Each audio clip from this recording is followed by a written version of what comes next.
Pagbukas ninyo ng ignition switch at lumabas ang error na yan, guys, simple lang ang problema. Hindi nyo na kailangan pumunta sa mekaniko or kasa para ipaayos yan. Tara, turuan ko kayo. Bali, ang unang nyo gagawin, syempre, bibili muna kayo ng battery. So, sa online ko lang ito nabili, 5 pieces na yan. Ilalagay ko na lang yung product link sa video description and sa pin comments. And also, make sure mga boss na tama yung battery type na bibilihin ninyo, okay? Ito sa likod ng ating key fob, pindutin nyo lang yan para lumabas yung physical key. Tapos yung physical key na rin yan ang gagamitin nyo para masungkit, para mabuksan yung likod.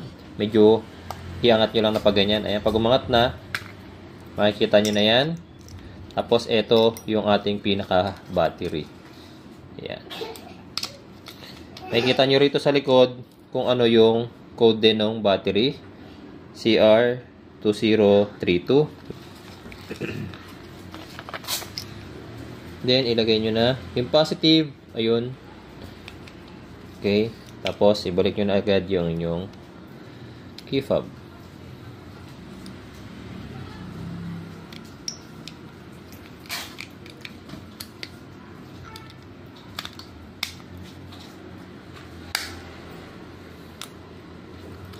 Yan. Tapos na. Nakapagpalit na kayo ng battery.